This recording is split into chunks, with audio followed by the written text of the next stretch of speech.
I'm Max Venus, and in this video we're going to look at audio recording in FL Studio. So I've opened up a blank project here, and basically I want to start recording some vocals. So just for this video I'm going to be using my laptop mic. We don't actually have a mic, but the same signal path, it's exactly the same, all the options I'm going to use. So if you've got a great mic and a vocal booth, it'll sound perfect. So to get recording in FL, I'm going to record this directly to the playlist. I'm going to show you this option first. So to do that, we're going to want to have a mixer track that we'll decide this is where we're going to record our vocals. So I'm just going to rename this recording, and then come down to the bottom here, and you're going to want to arm this mixer track. So what we're doing is we're saying this is the mixer track we're going to want to record. And at the top, we're going to want to input some, so from this list, you're going to want to select your microphone input. So I'm just going to use this, which is basically my laptop microphone.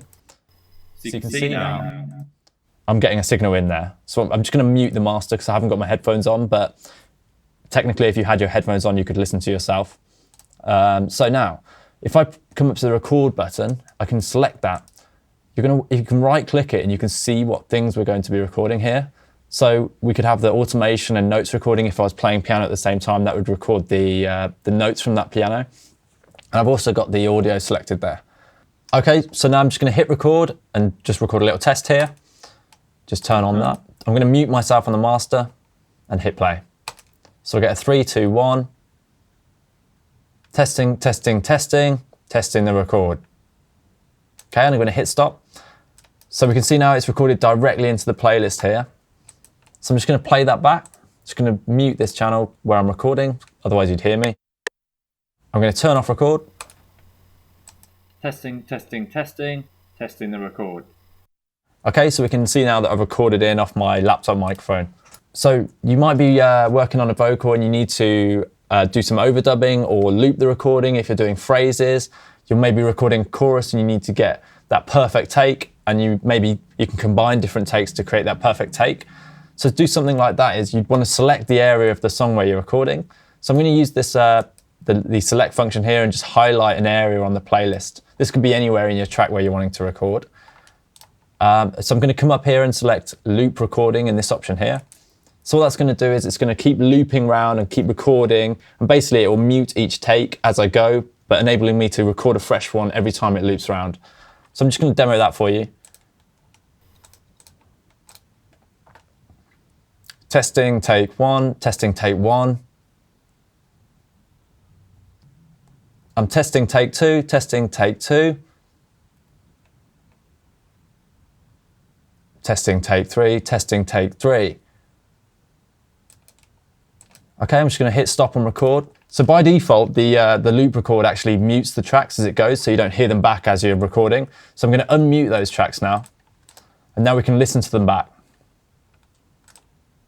Testing, take 1. I'm testing, take 2, testing, take 3, testing, take 3. So you can see that we've got 3 takes there, all recorded in a loop mode. So if you wanted to do basically overdubbing, which enables you to hear what you're recording as you go each time, all you need to do is select the overdub option here. Okay, so I've got a little loop set up here on my playlist. I'm just going to record in now. So I'm going to arm the track and unmute it. 1, 1, 2, 1, 2, 3, 1, 2. Okay, so now that I've recorded in 1, 2, and 3, and we could hear them each time I was recording. That's the point I wanted to make here. So if you're playing an instrument, potentially a guitar, and you're jamming, you can jam on your jam effectively. So you can create some interesting new loops that way. It's a good feature. So let's just play this back. 1, 2, 3. Okay, so you can hear that my 3 takes are there perfectly. Okay, so I'm going to show you another method now to record audio in FL Studio. So what you want to do is you can just choose a mixer track, any mixer track for this, and also name that record.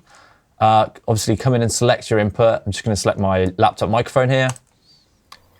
Now the difference with this type of recording is you don't need to monitor the audio as it's coming in. So this is great if you're just sampling maybe a clap for your track. If you wanted to add a bit more vibe, bring that human element in, a shaker or whatever, it's great for sampling. So on this track now that I've added an input for, I just need to add an Edison. So if you just press E on your keyboard, it should find Edison. So I'm going to click Edison now.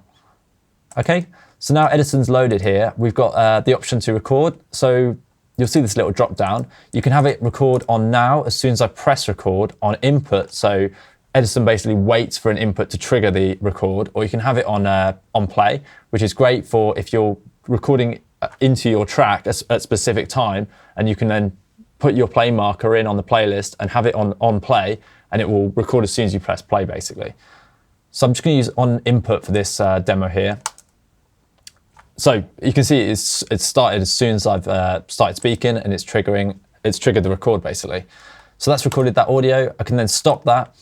Now, the beauty of it being in Edison is you can make any edits that you would want to do in Edison before dragging it into the playlist and not filling up your playlist. But when you're happy with it, you can just click this button here and then drag it directly into the playlist, and we've loaded that in there. So that's the option of recording audio on input. But let me just show you how you record directly into the playlist if you are recording to a specific part of your song. So you can highlight the area of the song that you wanted to work on. You could come in this drop down here and select on play as the recording option. I'm just going to delete this here. So now when I hit record even, you can see it's not recording yet. But once I trigger the track, you can see that it started recording exactly on that point where I started triggering the track. Okay, so then I can drag that in, and it's perfectly lined up to that playhead, which is really useful if you're doing time-based recording stuff. Okay, so I'm just going to show you how I'd use this to typically record some claps maybe. So I'd make sure that the on input option is selected now. I'd hit record. So you can see there that I've just recorded in the clap perfectly. I haven't had to monitor it or worry about any of that, and I can drag it straight into my playlist and give it a listen. Okay, so there's my clap, and then I can work with that. I can assign it to a mixer track and start working with it and add some more processing. So I can just add it into the mixer track, maybe add some quick reverb, and off we go. Okay, so in this video, we've looked at recording directly into the playlist using overdub and the loop functionality. We've then also looked at sampling in Edison.